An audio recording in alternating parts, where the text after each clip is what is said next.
Welcome everyone. In this video lecture, I will discuss about oscillations and waves. So, the basic question is, what do we mean by oscillations and waves and why we need to study this?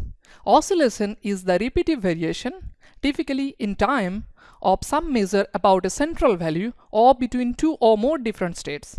So now, if we consider vibration as the oscillation, the term vibration is precisely used to describe mechanical oscillation. For instance, a swinging pendulum and alternating current. Nevertheless, oscillations occur not only in mechanical systems but also in dynamical systems in virtually every area of science. For example, the beating of the human heart, electronic oscillator, tuning fork, periodic firing of the nerve cells in the brain, business cycles in economics which actually goes up and down, geothermal geysers in geology, vibration of strings in guitar or other string instruments. So now, what is a wave? A wave is basically a disturbance of one or more fields such that the field values oscillate repeatedly about a stable equilibrium value. Stable equilibrium means the stable resting position. Disturbance means the change from the equilibrium. The simple example is the surface waves in water swing water ripples. There are other examples such as sound waves. Examples of mechanical waves are seismic waves, gravity waves, shock wave. A shock wave is a type of propagating disturbance. This figure is the first Solarian photography of shock waves interacting between two aircraft taken by NASA in 2019.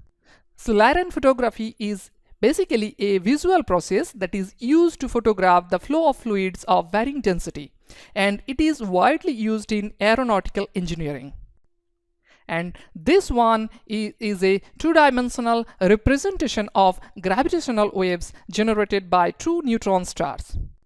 So what we see here that the vibrations and the waves lie at the heart of many branches of science and engineering. Therefore, we need to study and understand the concepts of oscillations and waves. Here we will cover simple harmonic motion, mathematical representation of simple harmonic motion, the simple pendulum, energy in simple harmonic motion, damped oscillations, and forced oscillation. In this part, I will discuss the simple harmonic motion and the mathematical representation of simple harmonic motion. Now, before discussing about simple harmonic motion, we need to know the concept of periodic motion, a special type of motion called periodic motion. It is a repeating motion of an object in which the object continues to return to its given position after a fixed time interval. For instance, a pendulum and the spring mass system. So, we will focus our attention on a special case of periodic motion which is called simple harmonic motion. We shall find that all the periodic motions can be modeled as combinations of simple harmonic motions. Therefore, simple harmonic motion forms a basic building block for more complicated periodic motion. Basically, if we understand one type of harmonic oscillator, then we can readily understand and analyze many other types. The universal importance of simple harmonic motion is that basically to a good approximation of many real oscillating systems behave like simple harmonic oscillators when they undergo oscillations of small amplitude. Accordingly, the elegant mathematical description that we will develop can be applied to a wide range of physical systems. Now, our first example of a simple harmonic oscillator is a mass on a horizontal spring, as you can see here. The mass is attached to one end of the spring while the other end is held fixed. If this object vibrates or oscillates back and forth about the same path, each cycle taking the same amount of time, the motion is called periodic. The equilibrium position corresponds to the stable resting position or the unstretched length of the spring, and we denote x as the displacement of the mass from the equilibrium position along the x-axis. So here the system is in equilibrium, and this too actually represents the situation where the system displaced from equilibrium. So when the spring is extended, that is the displacement is positive, the force acts in the opposite direction to the displacement to pull the mass back to the equilibrium position. Similarly, when the spring is compressed, that is the displacement is negative, the force again acts in the opposite direction to the displacement to push the mass back to the equilibrium position. So now there are a few important terms involved in the simple harmonic motion. So displacement is measured from the equilibrium point. Amplitude is the maximum displacement. A cycle is a full to and fro motion, and this figure actually shows the half a cycle. Period is the time required to complete one cycle, and the frequency is the number of cycles completed per second. So here we are starting with an idealized version of a real situation. It is idealized because the mass is assumed to move on a frictionless surface, and we assumed that the spring has no mass. Moreover, as we are considering the motion in the horizontal direction, we are not considering any effect due to gravity. In physics, it is quite usual to start with a simplified model, as the real physical situations are normally very complicated and not easy to handle. So the simplification actually makes the problem manageable so that an initial and idealized solution can be obtained. The complications, for instance, the effect of the friction on the motion of the oscillator can be added, and at each stage a modified and improved solution can be obtained. This actually provides us the basic building block for more complicated periodic motion. The force applied by the spring depends on the displacement. So we can write here F is equals to minus kx. So the minus sign of the force indicates that it is a restoring force.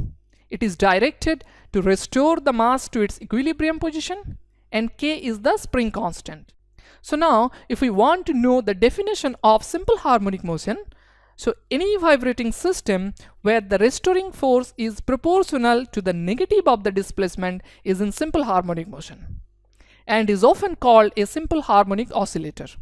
Now applying Newton's second law, that is F is equals to m into a, where m is the mass and a is the acceleration. So if we combine the previous expression or the previous equation, that is F is equals to minus kx, and the Newton's second law, we will get minus kx is equals to m into a. So we can get acceleration a is equals to minus kx divided by m. X is actually the displacement from the equilibrium position.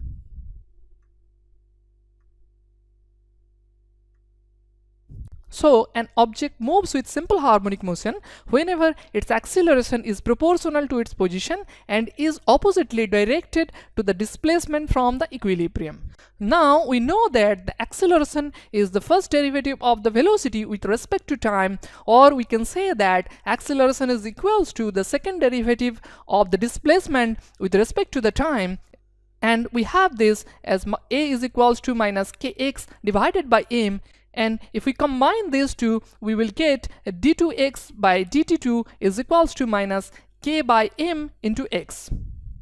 Now considering that k by m is equals to omega square, where omega is the angular frequency of the oscillator, so we can get this equation as d2x by dt2 is equals to minus omega square into x. So this is actually the differential equation of simple harmonic motion. This equation is the equation of simple harmonic motion, and all simple harmonic oscillators have an equation of this form. It is a linear second order differential equation. Why linear? Because each term is proportional to the displacement, that is x or one of its derivatives. And second order because the highest derivative is second order. So the mathematical solution of this equation is a function of t, and this is equals to a cos omega t plus phi, where a, omega and phi are constants. So this is actually the graphical representation of x is equals to a cos omega t plus phi. We can say that this motion, that is the motion of an object in simple harmonic motion, is sinusoidal. So what do we mean by that? we mean that the values like displacement, velocity and the acceleration vary in the shape of a sine and cosine curve. This is the equilibrium point. It is the amplitude. Basically is the height from the central line to the peak. Or we can measure the height from highest to lowest point and divide that by 2. And this is the period, which is actually the time required to complete one full cycle. Now we can know that the time period is equals to 2 pi divided by omega, and we know that omega is equals to root over k by m, so we can write this time period is equals to 2 pi into root over m divided by k, and we can write the frequency in this form. Now to describe the harmonic oscillator, we need to get the expressions for displacement, velocity and acceleration as function of time. That is, you can say as x as a function of t, v as a function of t and a as a function of t. So x as a function of t is basically the displacement, v as a function of t is the velocity and a is a function of t is basically the acceleration. So x is equals to a cos omega t plus phi. V velocity is the first derivative of the displacement with respect to time, so we can get this as minus omega into a sine omega t plus phi, and a is the acceleration, that is the first derivative of the velocity with respect to time, or we can say this is the second derivative of the displacement with respect to time. And if you do this derivative, you can get as this is equals to minus omega square into a cos omega t plus phi.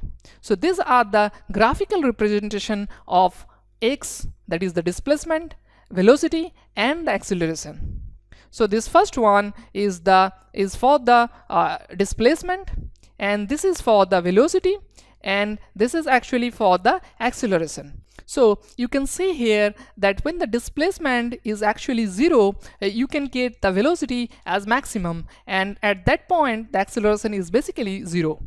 And at the same time, when the displacement is maximum, you can get the velocity as 0 and you will get the maximum acceleration. So from the expression of velocity, we can estimate the maximum velocity. So we can get the maximum velocity when this sine term will be equals to 1. So that means when this sine term or sine omega t plus phi will be equals to 1, then we will get only this omega into a part. So the maximum velocity is equals to omega into a, and we know that omega is equals to root over k by m, so we will get this as root over k by m into a. A is the amplitude. So now from the expression of acceleration, we can get the maximum value of the acceleration when this cos term will be equals to 1. So that means the maximum acceleration value will be equals to omega square into a, and that will be equals to k divided by m into a. Now before summarizing this part, let's talk about the application of simple harmonic motion. An application of simple harmonic motion is to keep track of time. Here the motion is periodic and each oscillation takes the same amount of time to complete. So clocks can use the oscillations to keep track of time.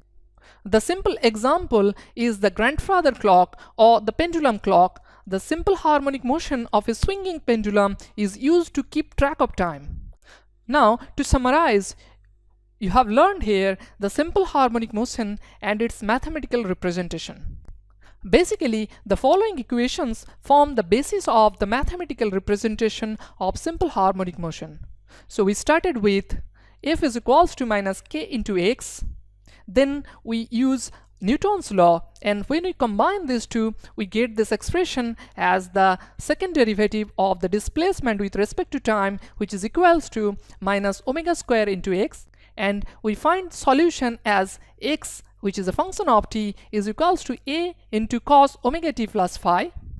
And we learned the graphical representation of this solution and also some useful terms like the period and the frequency.